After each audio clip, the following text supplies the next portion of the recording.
Hello friends, welcome to my channel. आप देख सकते हैं राजस्थान राज्य विद्युत प्रसारण निगम लिमिटेड में 1295 पोस्ट की रिक्रूटमेंट नोटिफिकेशन आई हुई है, जिसमें assistant personal officer, junior legal officer, junior accountant, stenographer and junior assistant और कमर्शियल असिस्टेंट 2 के पोस्ट आए हुए हैं।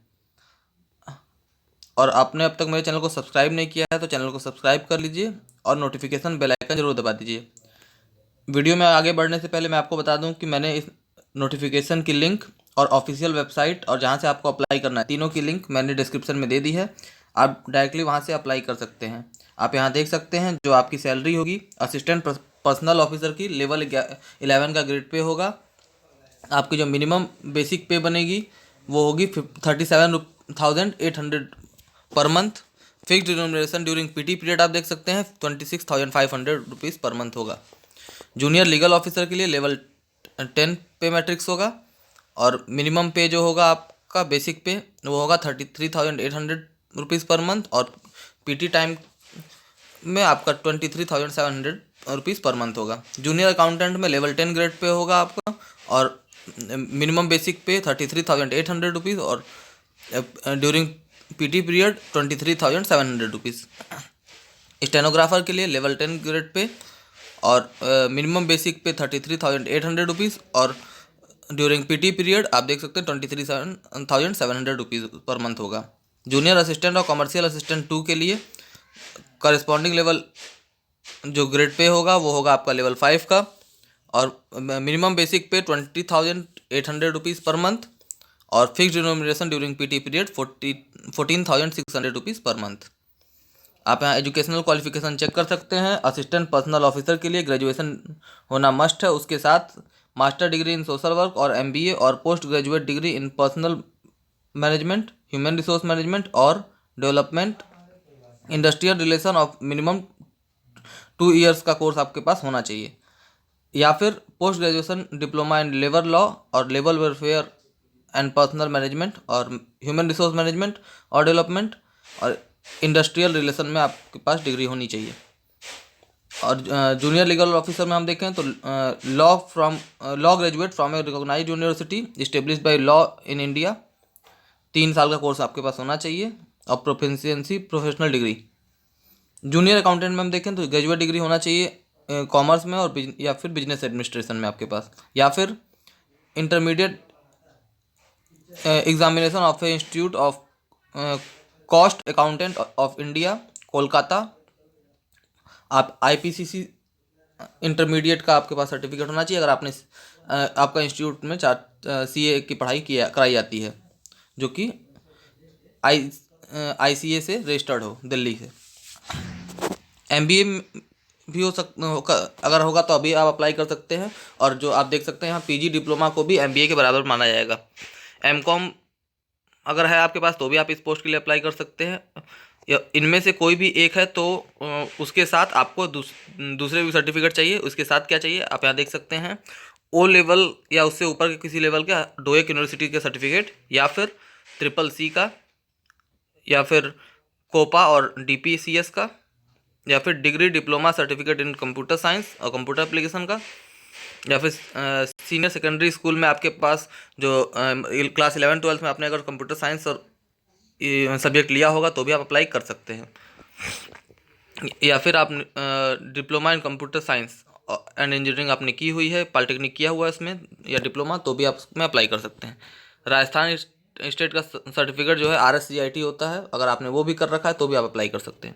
स्टेनोग्राफर में आप देखें तो ग्रेजुएशन होना चाहिए और ओ या उससे ऊपर के लेवल का कोई भी डोएक यूनिवर्सिटी का एक कोर्स होना चाहिए, या फिर CCC होना चाहिए, या कोपा या DPCS होना चाहिए, या फिर CCC या डिप्लोमा या डिग्री होना चाहिए कंप्यूटर साइंस से रिलेटेड, या कंप्यूटर साइंस या IT आपने कोई भी कंप्यूटर एप्लीकेशन से रिलेटेड, या फिर सीनियर सेकेंडरी एजुकेशन यानी कि क्लास 12 में आप 11-12 में आपका computer science as a subject होना चाहिए।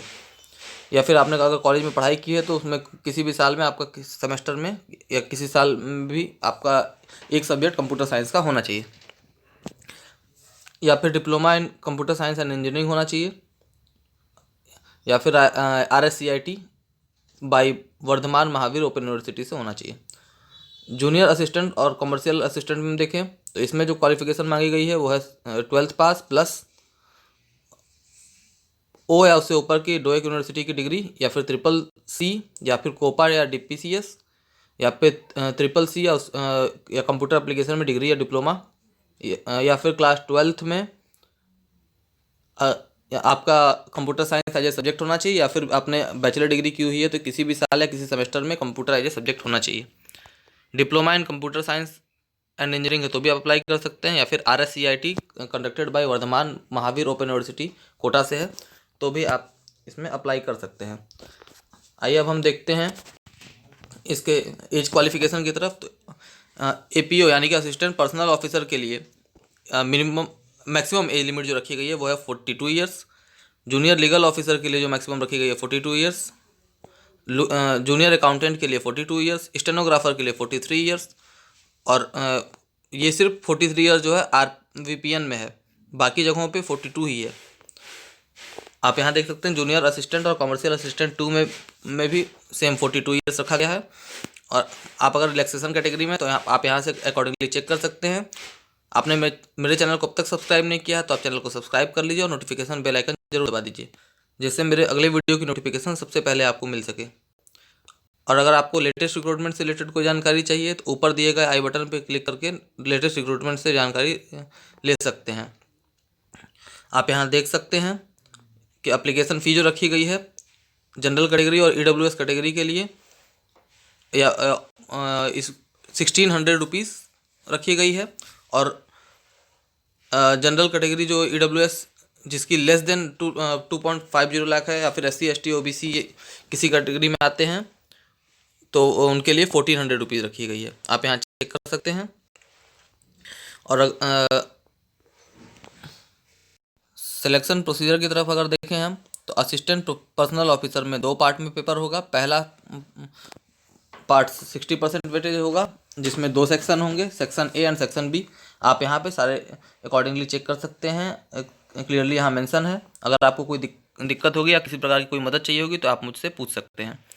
पार्ट B में देख सकते हैं reasoning, math, GS, GK, Hindi, English यही है।